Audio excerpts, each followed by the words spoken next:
Today is Friday the 13th, and you know what that means? The Halloween season is at its peak. One of the best things about living in America is when it comes to Halloween, we don't mess around. It also means Super Mario Odyssey is just 2 weeks away. With these two things, what better video to make about Super Mario Odyssey than about a haunted kingdom that could be in the game? So turn the lights down and turn the volume all the way up. Wait a minute. Wrong intro. Let's take a look at what the haunted kingdom in Super Mario Odyssey could be. Some could argue that the Cap Kingdom is this game's spooky kingdom, and I can agree, it's somewhat eerie. But from what we've seen, I still have a feeling we're gonna get a more traditional haunted kingdom. The first idea of what it could be is a kingdom with a haunted mansion. You could explore the haunted woods or graveyard around it, and then you can go in a mansion and explore. It would be similar to Luigi's Mansion presentation-wise, but contain Mario gameplay.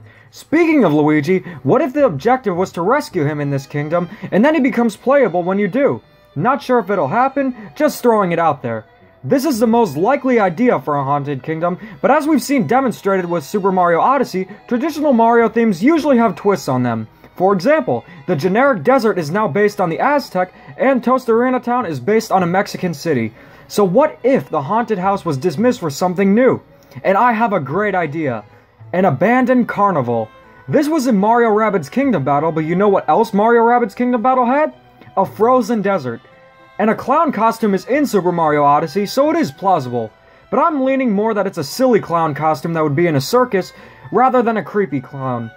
But it would be very interesting to see an abandoned carnival in Super Mario Odyssey. Finally, we could have some sort of pumpkin patch. I feel like pumpkins will play a big part in a haunted kingdom, but I'm not sure if the whole theme of the kingdom will be based on pumpkins. Speaking of pumpkins, Super Mario Land 2 did have a zone that took place inside a giant pumpkin. There were some sections in a haunted house, outside the haunted house, and even in a haunted schoolhouse. Even Jason Voorhees and Dracula made a cameo as enemies, which is what I think the haunted kingdom will have. Variety. Also, Boo has to be an enemy here.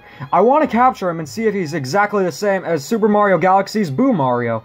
So far, I'm leaning more towards a haunted house with different sections you can explore, like a pumpkin patch and a graveyard. I think the NPCs will either be vampires or sentient jack-o'-lanterns, since we already have skeletons and ghosts as NPCs. Also, let's talk about costumes. Costumes are a huge part of Halloween, and they're also a huge part of Super Mario Odyssey 2. I feel like we will absolutely have a vampire costume for Mario to wear, a Frankenstein costume, and the incredible pumpkin costume from the Club Nintendo calendar, which is also my profile picture this Halloween season. Although New Donk City has the first Crazy Cap, the Haunted Kingdom will likely have the biggest selection of costumes. And finally, I think the moon will be orange, and the regional coins will be jack-o'-lanterns. But what do you guys think? Will Super Mario Odyssey have a full-on Halloween-inspired kingdom? Or is the Cap Kingdom this game's haunted kingdom?